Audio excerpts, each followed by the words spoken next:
রবিবারের সকালে ঘুম ভাঙলো কাকার হাঁক ডাকে। কাকা নিয়ে এসছে আজকের একটা ইলিশ মাছ, 700 গ্রাম ওজনের একটা ইলিশ মাছ কাকা আজকে দিয়ে গেল। সৌরভ কাল বলে রেখেছিল ইলিশ মাছ পেলে দিয়ে যেতে। আজকে রবিবার হলেও আজকে মাংস খাওয়ার কারোর ইচ্ছে নেই, এই জন্য একটু ইলিশ মাছ আনা।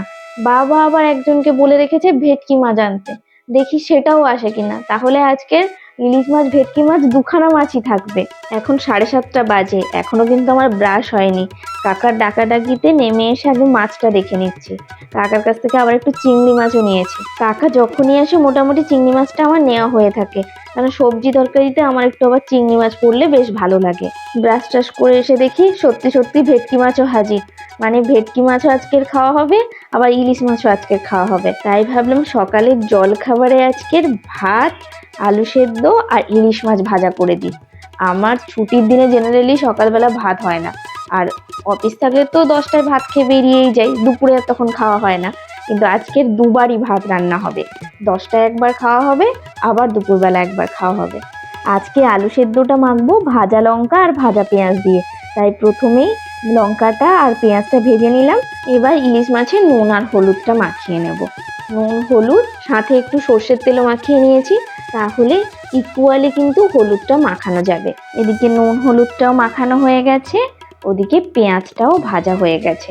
এই আলু সেদ্ধ পেঁয়াজ ভাজা দিয়ে মাখলে যা দারুণ খেতে লাগে, বিশেষ করে গরম ভাতে ইলিশ মাছের তেল, ইলিশ মাছ ভাজা আর ভাজা পেঁয়াজ আর ভাজা লঙ্কা দিয়ে আলু সেদ্ধ মাখা, উফ, জাস্ট জমে যায়।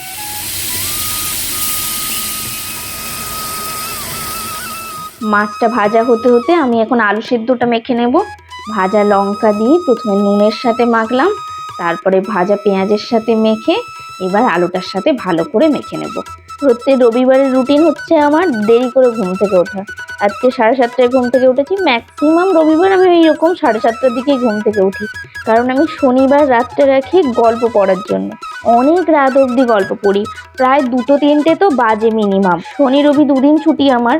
শনিবার দিন আমি পুরো সপ্তাহের কাচাকুচি আদার্স যা কাজগুলো থাকে ওটা সেরে রাখি, আর রবিবার দিন ওই জন্য লেটে ঘুম থেকে উঠে রান্না বান্না সেরে টুকটাক হাতের কাজটা গুছিয়ে নিই, যাতে সোমবারের সুবিধে হয়। আজকে যেমন একটু বেশি করে মশলা বেটে রাখবো, যাতে সোম মঙ্গল দুদিন হয়ে যায়। এই মাছগুলোকে সব কেটে বেছে আলাদা আলাদা করে ফ্রিজে রেখে দিচ্ছি। প্রত্যেকটা মাছকে চেষ্টা করছি আলাদা আলাদা করে ফ্রিজে রাখা, যাতে যখন যেটা রান্না করব সেটাকে তাড়াতাড়ি বরফ গলাতে সুবিধে হয়।